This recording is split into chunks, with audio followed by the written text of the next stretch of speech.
Well, good morning, everyone. My name is MightyStream. Today is July the 16th.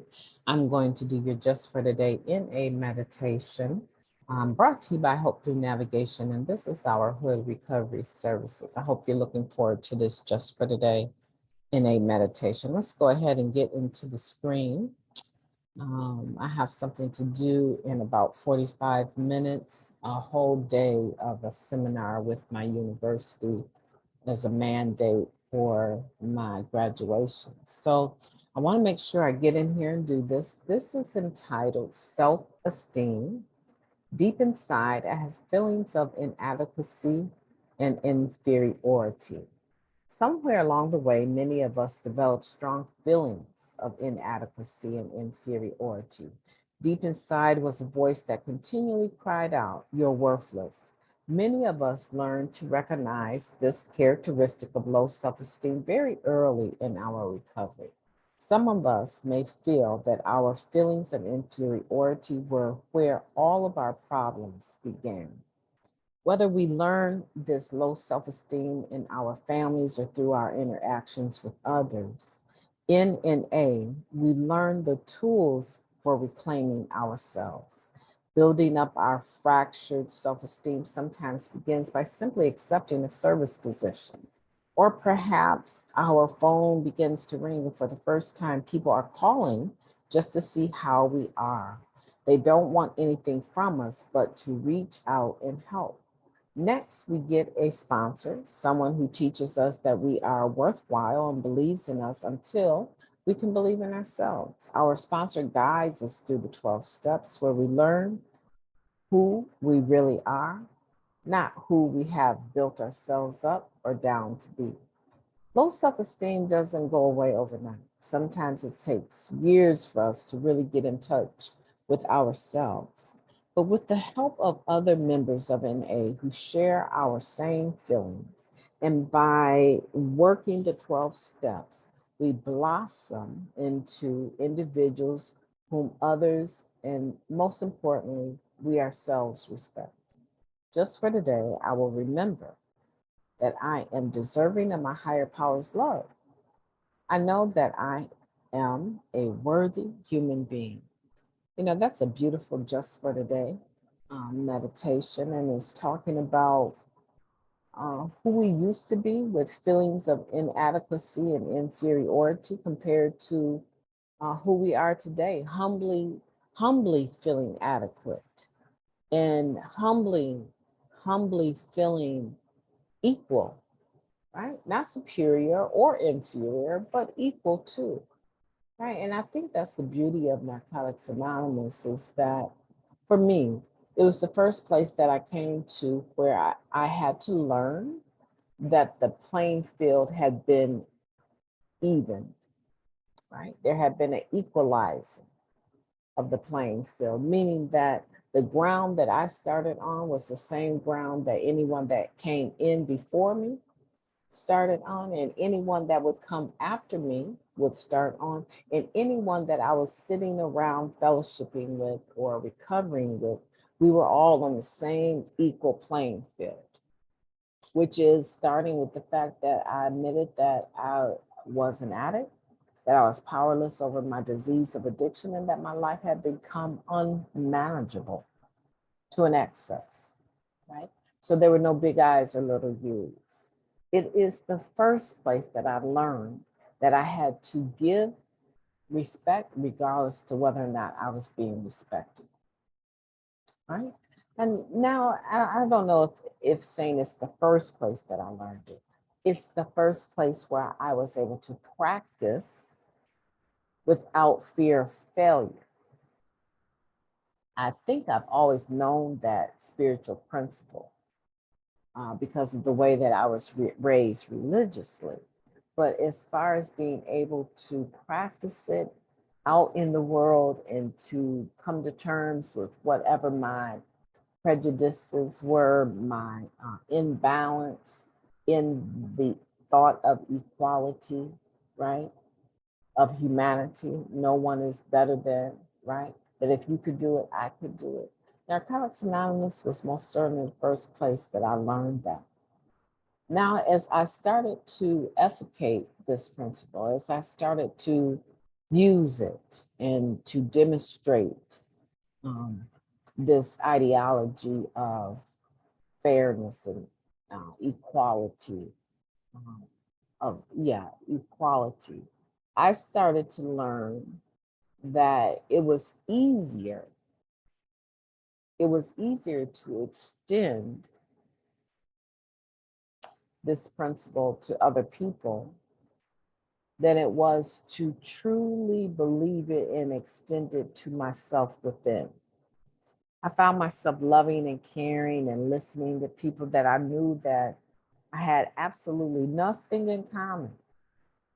I mean, I would listen to some stuff that probably today I would maybe hear the same information and nip it in the bud a little bit sooner. But I think because I was so intent on being receptive and generous and kind to other people, and working on this principle of equality with other people, that sometimes I probably lost a lot of time. I didn't really understand that old trick of looking at your watch and saying, I'm sorry, I got somewhere to be, right? I didn't know how to cut a conversation short. So I spent a lot of time stewing on the inside because I didn't know how to stop the conversation, and I didn't want to be rude, right? But the point of that is that I could do that for another person a lot easier than I could do it for myself. And when I figured out, when they say you can never truly love someone until you love yourself, when I started to have an understanding on I don't say an intellectual level, but a deeper level, because I truly believe you can love people without giving a darn about yourself. I truly believe that you could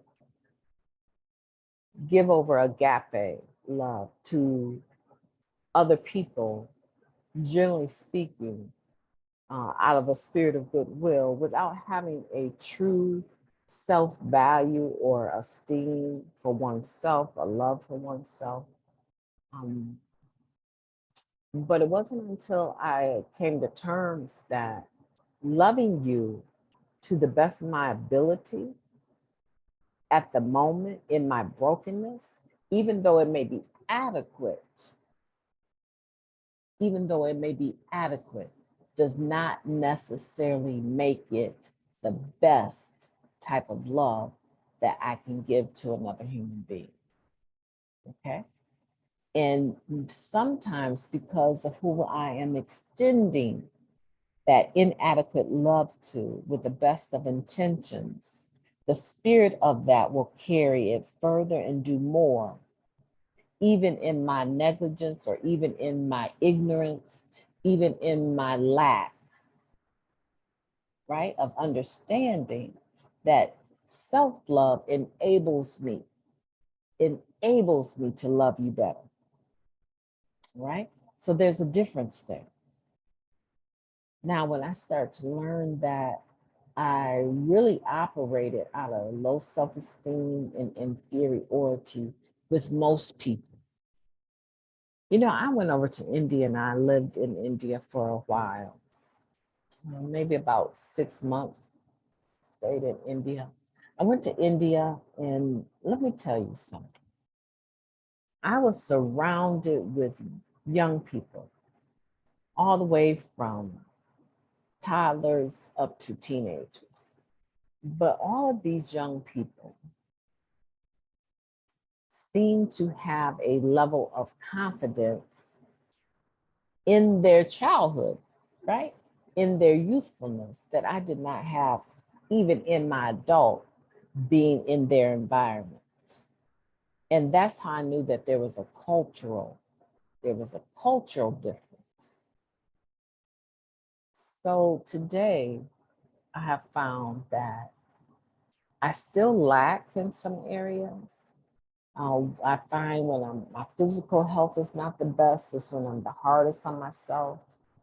I have some eating disorders that will just point blank eating causes me a great deal of pain physically, and they have not been able to resolve why.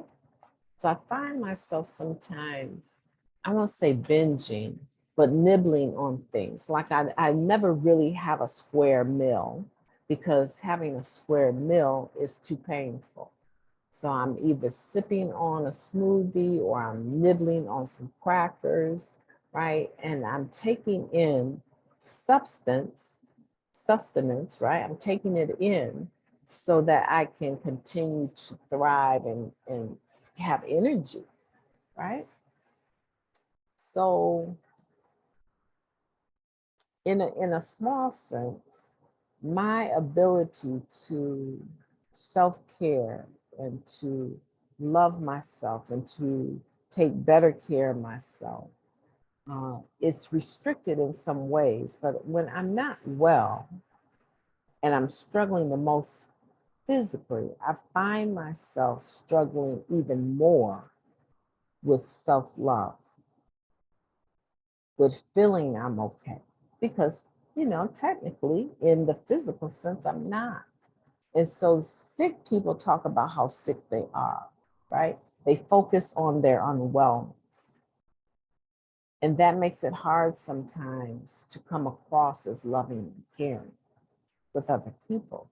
But it still is worthy of the challenge. It's still worthy of the task. And I just want to say to you today, even if that's you, even if you are struggling with your self-care and your self-love, don't ever give up on trying to get to that point where it could be something as simple as you waking up and say your joints aren't working as well as they normally do. It could be as simple as you deciding to increase your omega-3 intake, right? Either by supplement or by what you eat. It could be something as simple as finding the right multivitamin that you need that will help you, right? It will supplement what you're not able to eat so that you do have energy, right? I take a liquid vitamin called NutriBurst, and I use I call it like a superfood, right? Sea moss. I use spirulina and chlorophyll.